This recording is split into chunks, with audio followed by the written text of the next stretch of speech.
రీసెంట్గా 4th రోజు ఒక కంప్లైంట్ మన తల్పగిరి రంగనాథ స్వామి టెంపుల్ ఈవో గారు కంప్లైంట్ ఇచ్చారండి రిపోర్ట్.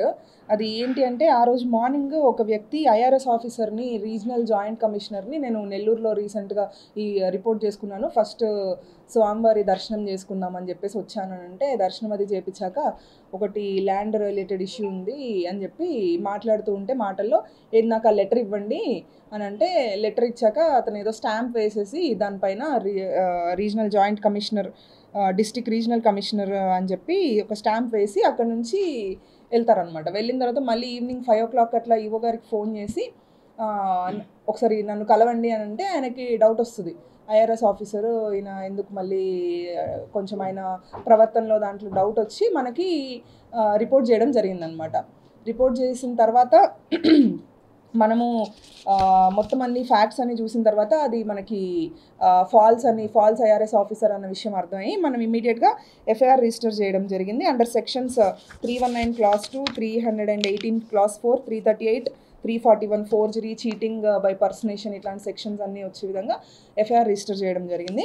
ఎఫ్ఐఆర్ రిజిస్టర్ చేసిన తర్వాత మన సంతపేట సిఐ గారు దశరథ రామారావు గారు అట్లనే మన ఎస్ఐ బాలకృష్ణ అండ్ టీం మిగతా వాళ్ళందరూ ఇన్వెస్టిగేషన్ ప్రారంభించి ఈ వ్యక్తి ఎవరైతే ఉన్నారో అతన్ని నిన్న సాయంత్రము మనము ఆదిత్యనగర్లో అతను ఏదైతే రూమ్ తీసుకున్నాడో అక్కడికి వెళ్ళి అతన్ని కస్టడీలోకి తీసుకోవడం జరిగింది. ఇతను కర్ణాటక స్టేట్ దొంగరంపూర్ రాయచూర్ డిస్టిక్కి సంబంధించిన అతను 23 years ఏజ్.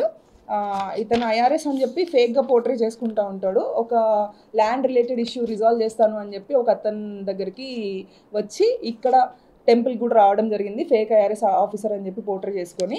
ఇతని దగ్గర మనము ఇతని కస్టడీలోకి తీసుకున్నప్పుడు మనము ఇప్పుడు చూపిస్తున్నట్టుగా ఇట్లా ఫేక్ ఏదైతే government of India district regional commissioner అని చెప్పేసి బోర్డు కావచ్చు, లేదంటే ఒక name board, at the same time ఒక స్టాంప్ కూడా రీజనల్ కమిషనర్ నెల్లూరు అని చెప్పి ఇట్లా ఫేక్గా ఒక స్టాంప్ కూడా క్రియేట్ చేసుకొని పబ్లిక్ని మోసం అనేది చేస్తున్నాడు అనమాట.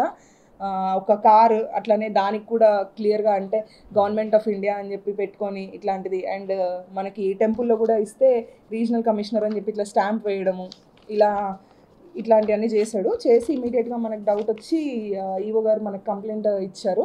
ఇస్తే ఆ కంప్లైంట్ పైన ఇప్పుడు ఈ ఎఫ్ఐఆర్ రిజిస్టర్ చేసి ఇన్వెస్టిగేషన్ అనేది చేసి అతన్ని కస్టడీలోకి తీసుకోవడం జరిగింది. ఇప్పుడు అతన్ని రిమాండ్ మ్యాజిస్ట్రేట్ గారి ముందు ప్రొడ్యూస్ చేస్తాము.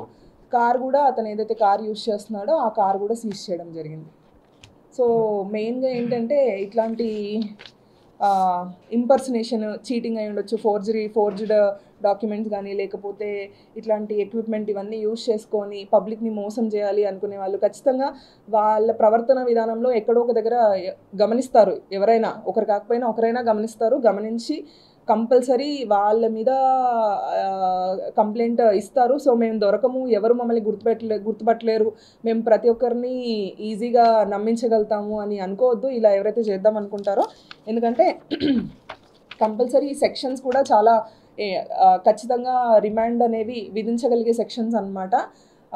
అనవసరంగా ఇంట్లో వాళ్ళని మోసం చేయడము, బయట వాళ్ళని మోసం చేసి వేరే వ్యక్తుల్లాగా ఆఫీసర్స్ అవ్వాలి అని అనుకుంటే ప్రాపర్ మెకానిజం అనేది ఉంది మన సిస్టంలో. ఎగ్జామ్స్ రాసి దానికంటూ ఒక కష్టపడి తెచ్చుకోవాలి. కానీ అలా కాకుండా ఇట్లా పోర్ట్రే చేసుకొని ఫేక్ నకిలీ ఐఆర్ఎస్ ఆఫీసర్లుగా ఇట్లా ఏదంటే నకిలీ గవర్నమెంట్ ఆఫీసర్స్గా పోర్ట్రే చేసుకోవడం అనేది చాలా పెద్ద మిస్టేక్. దానికి వాళ్ళు ఇలా చేసిన తర్వాత తగిన మూల్యం అనేది చెల్లించుకోవాల్సి ఉంటుంది.